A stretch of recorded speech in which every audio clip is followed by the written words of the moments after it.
Hi guys! Ayan, at dahil gutom na, late na ang dinner, hapunan namin. Ayan, nagluluto ako ng sinigang na baboy. Ayan. At ako ay nilinis ng mga gulay. Ayan.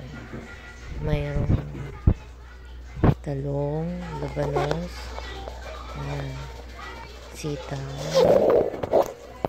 kangkong. Ayan. Habang pinapakuluan ko ang baboy at pinapalambot, ayan, ako naman ay naghihimay ng sitaw. Ayan. Ayan ang sitaw. Ayan, para kompleto regado at para masarap. Ayan. Kailangan maraming gulay. Ayan. Ayan. Linisin mabuti ang mga gulay na isasahog natin. Ayan. May gulay, may okra, may siling haba na green. Ayan. At yan, tapos ng sitaw, ngayon naman ay ang kangkong. Yan, himayin natin ang kangkong. Yan, masarap ang maraming gulay sa sinigang na baboy. Yan, linisin lang natin mabuti ang mga gulay. Yan, yan guys. Yan, hugasang mabuti. Yan. Habang pinapalambot mo ang baboy, ayan, kailangan kompletuhin mo ang mga sahog. Ayan. Kaya inabot na ng gabi ang aming dinner. Ayan. Ayan guys. Luto. Malambot na kaya ang aming baboy.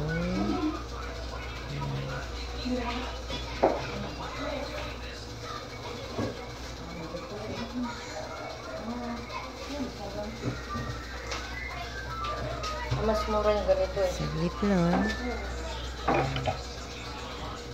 Lagyan natin ng sibuyas. Habang pinapalambot natin ang baboy, lagyan po natin siya ng pampalasa.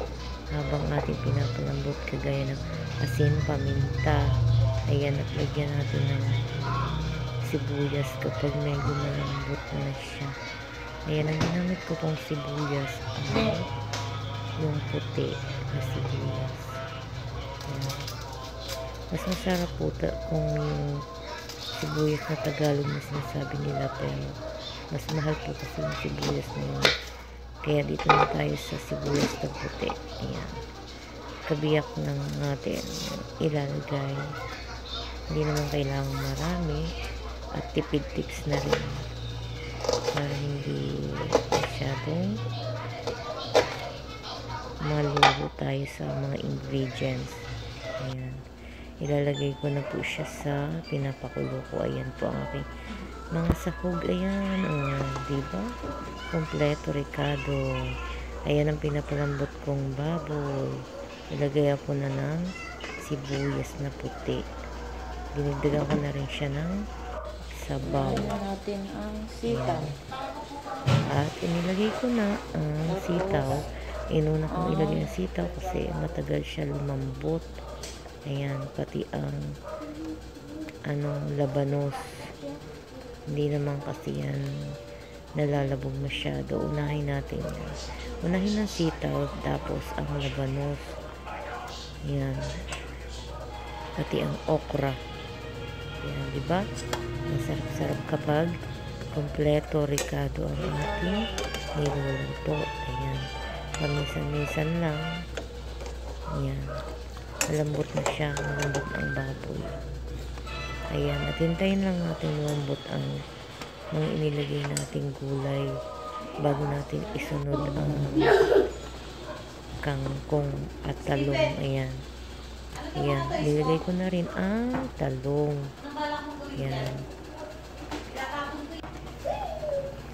Kasi medyo malambot na. Ayan. Nilagay ko na rin ang kangkong. Ayan. Maluluto na siya. Maluluto na. Sabaw pa lang nito. Talagang gaganan ka na. Lalo na ngayong malamig ang panahon. Ito ang pinakamasarap na ulam sa malamig na panahon. Ayan guys. Inabot ako na